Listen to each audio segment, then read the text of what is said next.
इस बार नरेंद्र मोदी की सरकार 5 साल का कार्यकाल पूरा नहीं कर पाएगी। बीजेपी और एनडीए में शामिल पार्टियों को पहले तो यही भरोसा नहीं हो पा रहा है कि हार कर भी उन्होंने सरकार बना ली है, और इस बात का भरोसा अब देशवासियों को भी नहीं है कि ये सरकार ज्यादा चल पाएगी।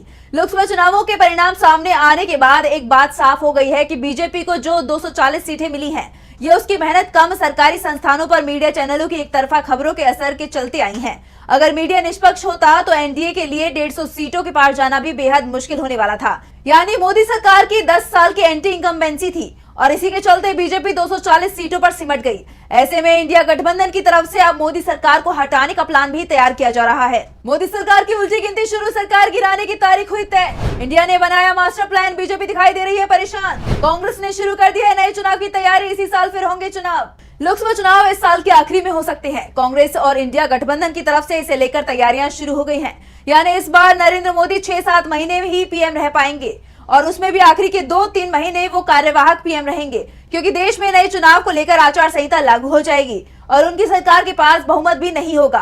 कांग्रेस की तरफ से जो खबर मिल रही है उसमें दावा किया जा रहा है कि वो जब चाहे तब मोदी सरकार को गिरा सकते हैं, लेकिन अभी 3-4 महीने वो मोदी सरकार के और अलोकप्रिय होने का इंतजार करेगी, क्योंकि जिस तरह से सरकार चलती दिख रही है उससे इंडिया गठबंधन को भी उम्मीद दिख रही है कि मोदी सरकार अपनी पुरानी नीतियों को ही आगे बढ़ाने वाली है। जिन नीतियों को देश की जनता ने चुनाव में खारिज कर दिया है, उन्हीं नीतियों के सहारे नरेंद्र मोदी अपने तीसरे कार्यकाल में आगे बढ़ने वाले हैं। जिस तरह से उन्होंने अपनी सरकार के महत्वपूर्ण मंत्रालयों में किसी तरह का बदलाव नहीं किया है, उससे साफ हो गया है कि सरकार की नीति में भी बदलाव नहीं होगा और जनता सरकार की नीतियों को चुनावों में नकार चुकी है। ऐसे में इंडिया गठबंधन इस सरकार को 3 से 4 महीने में ही गिरा देगा। मोदी सरकार को गिराने के बाद इंडिया सरकार बनाएगा या फिर नए चुनाव कराए जाएंगे, इस पर चर्चा बाद में की जाएगी। वैसे दावा किया जा रहा है कि कांग्रेस के अधिकांश नेता चाहते हैं कि सरकार बनाने की जगह ऐसी स्थिति में नए चुनाव कराए जाने चाहिए, क्योंकि मोदी सरकार गिरने के बाद टीवी चैनल से लेकर चुनाव आयोग और तमाम सरकार संस्थान पूरी तरह से न्यूट्रल हो जाएंगे।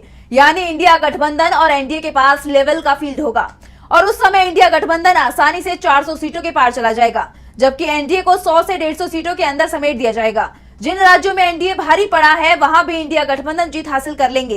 कांग्रेस के दावे से बीजेपी में घबराहट दिखाई दे रही है। दरअसल इस बार बीजेपी के पास बहुमत नहीं है। एनडीए की सीटें भी 293 हैं। इस समय सिर्फ बीजेपी के अलावा सिर्फ 2 दल ऐसे हैं जिनके पास 10 से ज्यादा सीट है। टीडीपी के पास 16 और जेडीयू के पास 12 सीट है और सरकार बनने के साथ ही एनडीए में टकराव भी शुरू हो चुका है। लोकसभा स्पीकर का मामला हो या मंत्रियों या मंत्रालयों का, बीजेपी के सहयोगी नाराज दिखाई दे रही हैं। तो लोकसभा चुनाव के परिणाम को लेकर भी एनडीए में टकराव दिख रहा है। आरएसएस की तरफ से भी बीजेपी पर निशाना साधा जा रहा है। साफ है इस समय बीजेपी बैकफुट पर है और उसके लिए हालात लगातार खराब होते दिखाई दे रहे हैं, और इन हालातों के और खराब होने के बाद इंडिया गठबंधन अपना प्लान सामने लाएगा, जिसके बाद मोदी की सरकार गिर जाएगी।